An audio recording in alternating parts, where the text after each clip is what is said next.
एक छोटा सा कस्बा था। वहीं रहता था रमेश। साधारण परिवार का लड़का, बड़े सपनों के साथ, लेकिन जेब हमेशा खाली। पिता छोटी नौकरी करते थे, घर की जिम्मेदारियां ज्यादा थीं और आमदनी कम।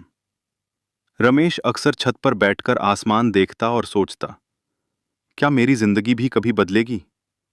रमेश पढ़ाई में ठीक था, लेकिन हालात ऐसे कि कॉलेज के बाद नौकरी की तलाश शुरू करनी पड़ी।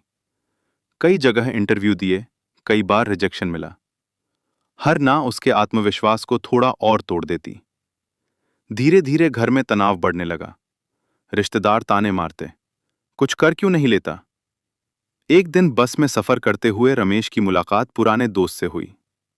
बातचीत में पता चला कि वह डायरेक्ट सेलिंग कंपनी एसवीएन पे के साथ काम कर रहा है। उसने रमेश से कहा, भाई, यहां मेहनत का सीधा फल मिलता है। अगर तू सच में बदलना चाहता है तो एक बार एसवीएन पे ज्वाइन करके देख। रमेश मान गया। अगले दिन रमेश ने कंपनी की मीटिंग अटेंड की। वहां उसने लोगों की कहानियां सुनी। साधारण लोग, असाधारण बदलाव। उस दिन उसके अंदर कुछ बदल गया। उसने ज्वाइन करने का फैसला किया। वह रोज फील्ड में निकलता, धूप, थकान, निराशा सब झेलता। रात को थका हुआ घर लौटता, लेकिन अगली सुबह फिर वही जोश। एक दिन पहली टीम बनी, फिर दूसरी, फिर नेटवर्क बढ़ने लगा। पहली बार जब रमेश ने अपने पैसों से घर का राशन खरीदा तो रमेश के आंखों में आंसू आ गए।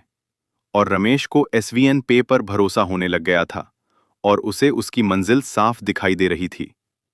पिता ने मुस्कुराते हुए कहा, बेटा, तूने हमारी तकदीर बदल दी।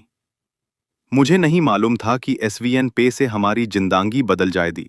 हम गरीबी रेखा से बाहर निकल जाएंगे। कुछ सालों में वही रमेश, जो कभी बस किराए के लिए सोचता था, अब अपनी गाड़ी में सफर करता था। रमेश समझ चुका था, अमीर सिर्फ पैसे से नहीं बनते। अमीर बनता है वो इंसान जो मुश्किलों के सामने टिक जाता है। और उसकी कहानी एक संदेश बन गई।